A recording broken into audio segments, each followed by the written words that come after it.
Welcome to Think Big with Dan and Qasim. Join hosts Dan Melnick and Qasim Masood as they explore big ideas, limitless possibilities, and engage with visionaries, entrepreneurs, and thought leaders who dare to dream big, get inspired, motivated, and find practical tips for personal growth. Think big, dream bigger, and ignite your potential.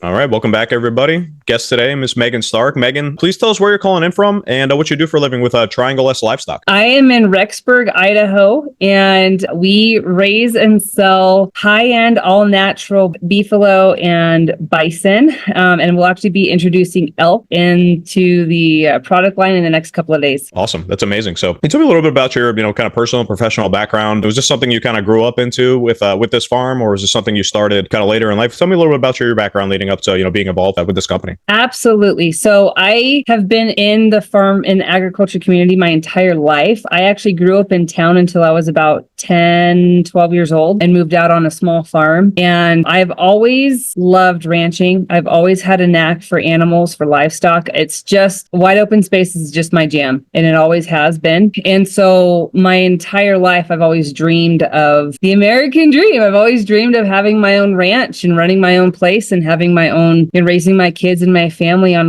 our ranch that we built, and generational stuff, like all that stuff that you hear. We wanted it. And so I ranched all over when I got older. I was married previous, and my ex-husband and I had a small ranch together raising beef cattle and horses. And we kind of just moved all over between California and Idaho. I ended up here in Idaho back in 2009, coming from California. I worked for several ranches, day working and being a cowboy for all kinds of other guys, and learned a lot from working on many different operations and seeing what works, what doesn't work, how to make things function as a business, not just a ranch, an actual business operation, which is a whole different ordeal. Right. And my now husband, we've been married for going on 12 years. Oh, amazing. But we wanted the same thing. We have had the same dreams. We've done the same stuff, working for all kinds of different people, working for different ranches and operations, all kinds of different backgrounds and experiences. And we figured out what we wanted to do, how to make our ranching operation an actual functional business. And we figured that out. And it's been a road trip since, as everybody knows, the ups and downs of business. So we actually made our LLC official back in 2020, and we are still rocking and rolling. That's amazing. I love that story. And so tell me a little bit about, I suppose, what did you kind of learn about the business side of ranching and all your other endeavors between you and your husband? What kind of lessons did you learn, learning and working as a farmhand, during those times? And, what kind of the biggest lessons you learned there that you brought into, when you started your business there in 2020? Oh my goodness. Our biggest learning lesson that we got, and it kicked us in the pants, was not to work off of handshake deals. If you are in the agriculture community, most people work off of handshake. Most people work off of a trust system.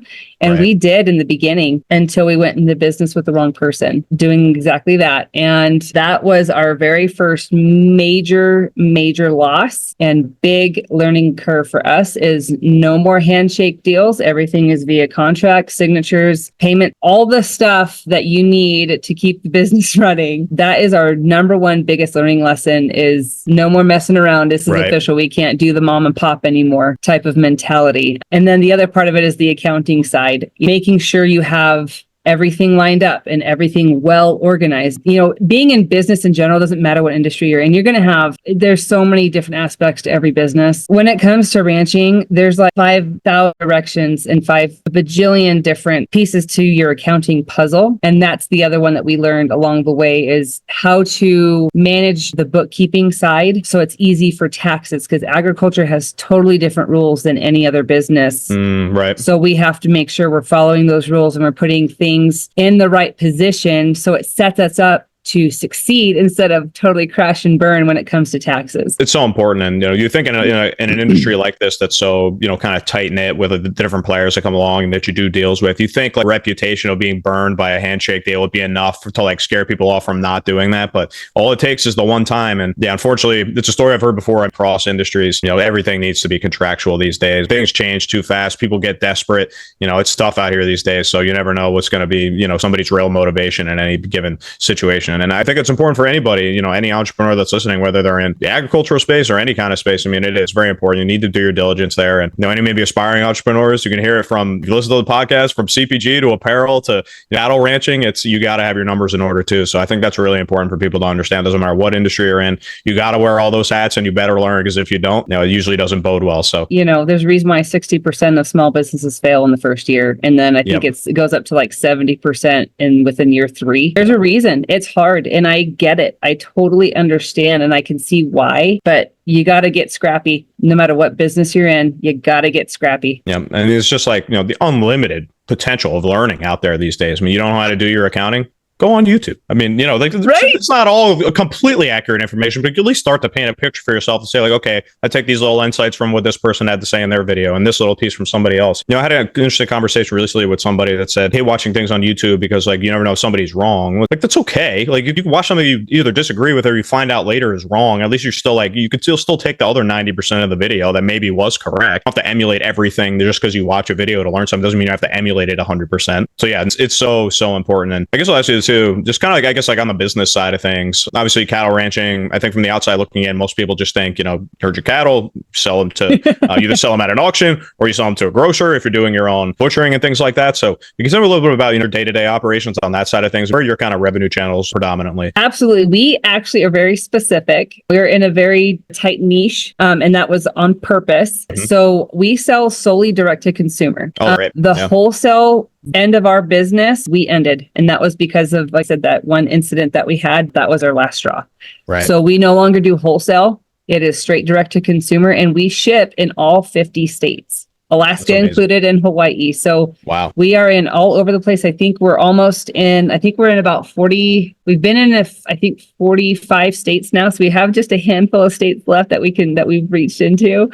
But I'm glad that we chose the direction we did. Traditionally in this industry, in agriculture, whether it be ranching or farming with crops or cattle, most of them come off of wholesale contracts. So you would either basically contract, our calves to a feedlot, basically, where we would contract ahead of time at a certain set price. They would be shipped, blah, blah, blah, blah, blah. And same thing with crops. It would be the exact same thing. It would be contract deals. This is what the price is, and it's set and that's done. There's no going up or down, whatever the market is, that's what it is. And so traditionally that's what most operations still continue to do. Selling direct to consumer is still pretty within agriculture. It's becoming not so much, because I, myself included, I'm teaching other farmers and ranchers to be able to open up their eyes and sell direct to consumer and offer their amazing products to every Joe Blow in America. And so the wholesale game is a whole different ballgame, and it's very impersonal. And my husband and I, it's just us two and our 2 little boys. We have young kids, a 9-year-old and a 3-year-old, and it's our family. And so this business is our family. This is our life. What we are horribly passionate about.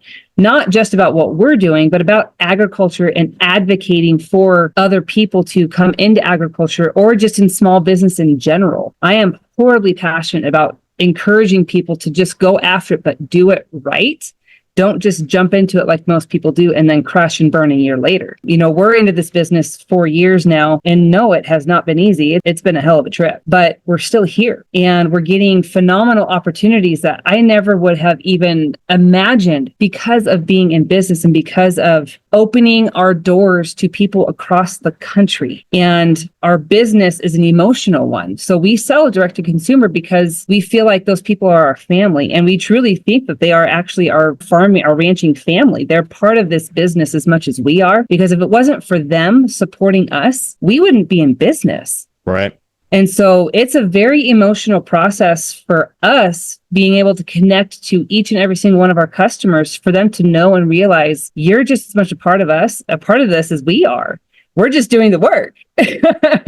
Well, that's so amazing. And it definitely is, I think, an undertapped, potential with, a lot of ag companies. Like, I don't think any have tried. I don't think there's much of an example other than you. And I love that you're spreading that word, because I think the potential is certainly there. I just don't think there's a lot of examples for people to go off of to do like a straight D2C model with businesses like this. So tell me a little bit more about that. Like, assuming when you ship long distances, it's either refrigerated or frozen package, which can obviously be very expensive. So how do you kind of grapple with those, with the rising costs of, transportation in general, and the doing the logistics in general, but also, the heightened costs of having to do things either refrigerated and vacuum sealed or frozen? Yeah. So our packages come vacuum sealed unless customers buy what we call bulk, where they buy like a half a cow or half a bison or a quarter bison. When customers usually buy those big packages, they come usually in different wrapping. But for the most part, everything comes already vacuum sealed. And when we ship, it actually took us quite a while to get that figured out because there really wasn't information out there on what we were doing at the time. There was really maybe just a couple other meat companies doing what we were doing that had been around for, like Omaha Steak, but they're not going to teach you how to do it.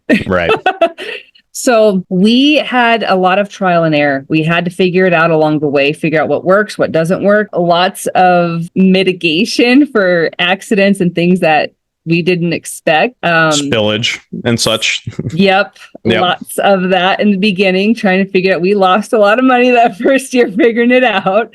But over a little bit of time of figuring out what works for us, it's just been smooth sailing since when it comes to shipping that process. And what we do is we ship everything frozen. So I don't do the refrigerated things. There's too many certainties when it comes to thawed out product. If you buy a package of meat at the store and it's refrigerated, I can't ship that overnight, or I can't ship that across the country. By the time it gets to the customer, it'll be spoiled. So everything that we ship is 100% frozen, and we ship in dry ice to guarantee at least mostly frozen. If it thaws a little bit, you're still perfectly fine. But we ship everything in dry ice. Our packaging, we buy in bulk, and we have very specific packaging that we use for this. We don't use foam containers. We use specific wrapping for this stuff just because it's better for the environment too.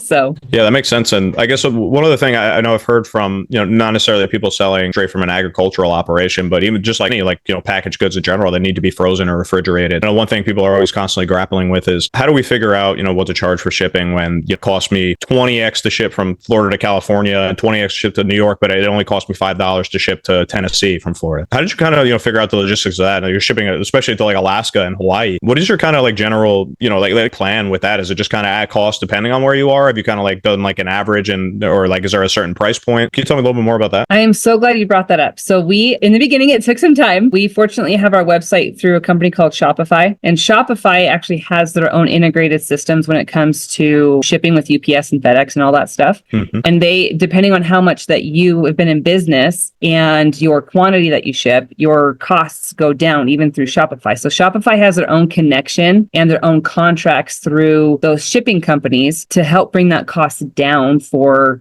us suppliers. On top of that, I actually have a third-party shipping website company that we go through that drastically, like that thing they work on, that's all they do is they work with contracts with UPS, FedEx, and Postal Service to get costs like astronomically down for people like us, specifically for perishable products. So this is also kind of part of that is like networking and working with other companies. That's what we do too. We work with this other company. They work with thousands of other companies like us shipping perishables, whatever that is, overnight and next day, between next day air and 2-day, our costs are almost the same as like a little bit higher than if you were going to ship ground. So if you do your homework and reach out to the right people, like don't just react. Like the worst thing any business owner can do is just hurry up and get it done. Like most people do. Don't do that. Like figure it out, but do your research and find out who can help you. Like I said, there's these third-party places that bring down these costs where it may be only like to ship a smaller box, like say like a 10 by 10 box, which is what I call like one of our samplers, to Hawaii, which we just did a couple weeks ago to Maui. If we shipped it overnight, it only cost us like $65. So that's really solid, actually. I'm shocked by that, actually. Yeah. So that's what I'm saying is there's ways to work around all of this stuff. You just have to do your homework and see what's out there, because any other normal operation, like it just went to UPS, that would have cost me about $155. Yeah, that's what I'm like more in line with hearing in like, situations like that. So would you mind saying like who this third party is, or is this not like nope. Okay. Yeah, no, absolutely. They're called. I think this is extremely valuable for people to know. I mean, in any space, because if this exists, I mean, it's something people should really, really know about. Yeah, I don't think it's as well known as it should be. Absolutely. And what I can do is I can actually send you a link to them, and you guys can give that as a resource to all your people. Yeah. But they're called Shipfair, SHIPFARE.com. I think it's .com. I don't know. Shipfair is the company. Sure. And they are amazing. They don't just bring anybody on. They have their own little training process to make sure that you're legit. And it's also one of those that it's their integrity on the line with these shippers. Right. So if we screw up, it's their butt, not ours. So they work very, very closely with all of us to make sure that we're doing exactly like we're supposed to. We're doing all these things like we're supposed to. That way they don't get in trouble and then end up losing those contracts. Right. No, it definitely makes sense. And I think a lot of growing businesses that are trying to figure out the logistics of shipping direct to consumer just operate under the assumption that they're going to get a worse deal because they're just not doing the volume. And clearly this is not the case, or at least it doesn't have to be the case if you can, find companies out here like this that are, it seems like it's almost like a co-op liaison between like UPS and with different types of products. So that's really fascinating. I mean, you'd be probably surprised to hear this is the first time I'm hearing about anything like this. So hopefully anybody listening, comes across as having issues with that, those types of things, that could be extremely valuable, I think, for folks. Obviously, if you're doing thousands of pounds a day in volume, like naturally, your prices are going to get better over time as you forge your own relationships with the UPSs and the FedExes, any other kind of fulfillment companies. But at the start, I think people just kind of think that they just need to bite the bullet and there's nothing they can do. So that's really fascinating. I really appreciate you sharing that. It's really, really valuable, I think. Yeah. And sometimes, like I said, we have our website through Shopify and everybody has their own experiences, but they also have amazing deals with shipping too when you go to ship your orders. So we bounce back and forth because there's times where Shipfare isn't as good as Shopify. So I bounce every day, and to see which one's better, whichever one has the best deal, that's what I go with.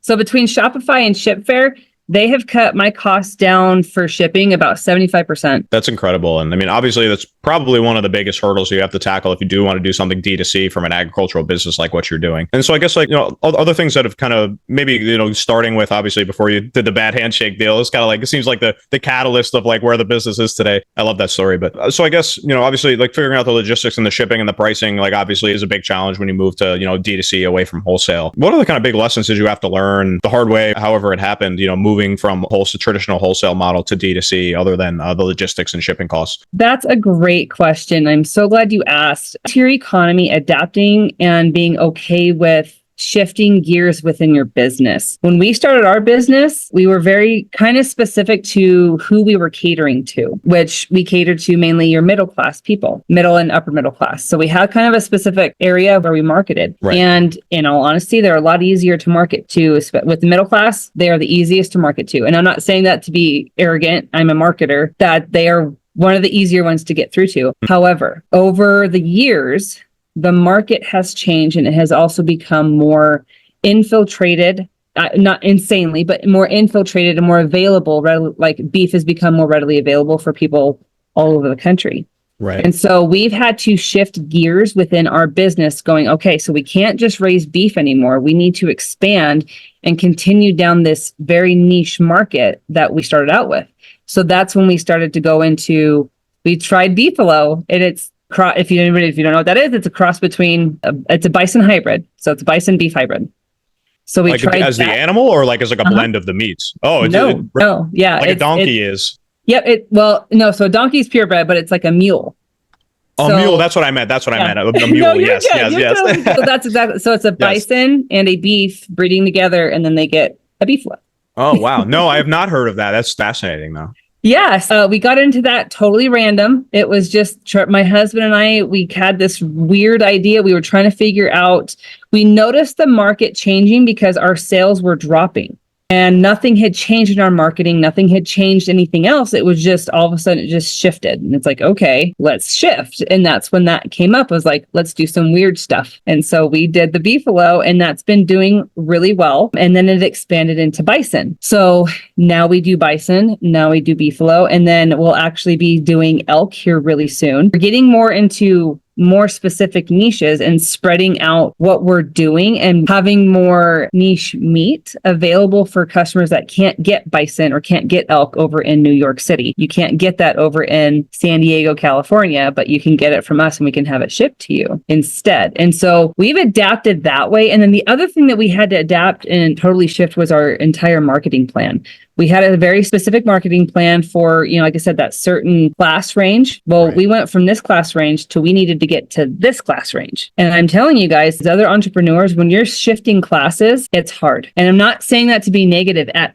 all. I'm telling you, give this as like more of some advice. Do your homework and be patient and get really scrappy of how to make money in other directions while you're shifting gears. Because when you're shifting gears to those different niches or that different class, it gets harder. So that upper class and wealthy class are a lot trickier to get through to and a lot trickier to sell to than anybody else because they're really freaking smart and it's awesome and I love them. And honestly, it was because of that shift is what got us on Fox News. So that's what I'm saying is it's worth it if you can grind it out, do your homework and do a whole lot of testing to figure out what works and what doesn't work. And don't stop testing things out to see what works because it's going to change. Like our marketing changed 6 months ago to today. So that's just adapt. No, it's so true. And it's such an important perspective. It's like the definition of insanity, right? Doing the same thing over and over, expecting a different result. I mean, it's true in life, it's true in business. You know, whether you're looking to make a change and you have to adapt, or you just have to adapt to, you know, doing what you're like still trying to do. If you're not making a class change or a marketing change, you know, if things are changing in the market that are out of your control, you still have to make those pivots to continue to cater to your niche. And I think that's really awesome advice. I really appreciate that, Megan. And I just want to give you an opportunity real quick before the end of our call here, just to, you know, let people know if they want to get in touch with you, stay in touch with the brand, you know, they want to try it, they hear the podcast, they love you, they want to work with you, they want to buy from you. Let everybody know the best way to keep in touch with you and the company. Absolutely. So I have kind of two different deals set up. I have Megan Start Coaching. So I actually coach other people within agriculture business awesome. And motivational. So I'm a motivational speaker on top of it. So like I said, instead of adapt, don't be afraid to step out of your comfort zone, to do something different too, to bring other income streams, but something that you're also passionate about. And this is something I'm horribly passionate about. It's helping others and encouraging others to do something similar, if not better than us. Like, go for it. So how can I do that? Teach other people. So that's what I do with Megan Start Coaching. And then our meat business is Triangle S Livestock. Our website for that is Quality Natural Beef. And then my coaching is super easy, Megan Start Coaching. We're all over social media. If you want to look us up on social media, Triangle S Livestock across the board for everything. And then for me, it's usually Megan Start. Pretty easy. Awesome. Well, Megan, I just want to say thank you again for your time. I really appreciate your passion and your willingness to want to help others and provide advice out here through the podcast and through all the other channels that you do it. I think it's it's something we all need to do more. We need to be more involved in, you know, the people around us to, you know, rising tide raises all ships. It's so true. So I really love this conversation. I really appreciate everything you have to say. I think there's a ton of value here for anybody who's an aspiring entrepreneur, a newer entrepreneur in any industry. So I really appreciate your time and I wish you nothing but good luck and continued success. Yeah. Thank you so much. I really appreciate it. Thank you. Thank you so much, Megan. Thanks, everybody.